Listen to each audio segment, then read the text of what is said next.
Point దగ్గర start అయ్యి మళ్ళీ అదే పాయింట్ దగ్గర ఎండ్ అయితే దాన్ని సెల్ఫ్ గ్రూప్ అంటారు. ఒక గ్రాఫ్లో ఇలా ఎక్కడైనా ఉంటే దాన్ని సెల్ఫ్ గ్రూపింగ్ గ్రాఫ్ అని అంటారు. నెక్స్ట్ టెర్మినాలజీ ఏంటి? Proper edge. ప్రాపర్ ఎడ్జ్ అంటే ఇప్పుడు దాకా ఎడ్జ్ అంటే ఏం చెప్పాను? ఒక వర్టెక్స్ నుంచి ఒక వర్టెక్స్కి పార్ట్ ఏదైతే ఉందో దాన్ని ఎడ్జ్ అంటాం మనం.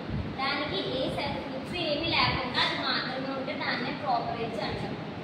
ఓకేనా? సేమ్ చిన్న చిన్న డిఫరెన్సెస్ ఉంటాయి అంతే. నెక్స్ట్ టెర్మినాలజీ ఏంటి? Multi edge. మల్టీ ఎడ్జ్ అంటే ఈ పాయింట్ నుంచి ఈ పాయింట్కి ఆల్రెడీ ఒక ఎడ్జ్ ఉంది. ఇప్పుడు మోర్ దెన్ వన్ ఎడ్జ్ ఉంటే దాన్ని మల్టీగ్రాఫ్ అంటాం. అంటే ఇక్కడ చూడండి E1 ఉంది, E2 ఉంది, E3 ఉంది. ఎన్ని ఎడ్జెస్ ఉన్నాయి? V1కి V2కి 3 ఎడ్జెస్ ఉన్నాయి అంతే కదా.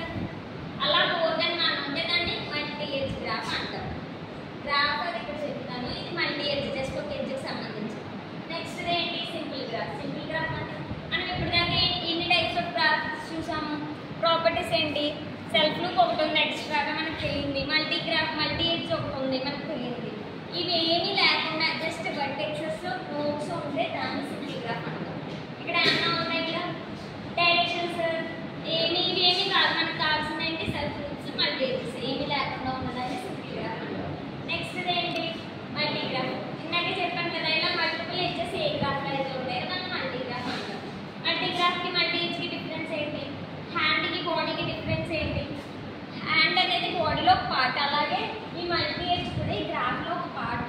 ఎక్కడైనా అలా మోర్ దెన్ వన్ ఎడ్జెస్ ఉంటే గ్రాఫ్ మొత్తం నేమ్ మారుతుంది. అదే ఇక్కడ మల్టీ గ్రాఫ్కి దీన్ని ఏమనొచ్చు? సింపుల్ గ్రాఫ్ అనొచ్చా? సింపుల్ గ్రాఫ్ అంటే ఏంటి? సెల్ఫ్ లూప్స్, మల్టీ ఎడ్జెస్ ఏమీ లేకుండా ఉంటే దాన్ని సింపుల్ గ్రాఫ్ అంటాం అంతేనా. ఇక్కడ ఈ మల్టీ ఎడ్జ్ ఉంటుంది కదా, ఈ 4ని తీసేసాం ఇలా, అప్పుడు ఇది సింపుల్ గ్రాఫ్ అయిపోతుందా?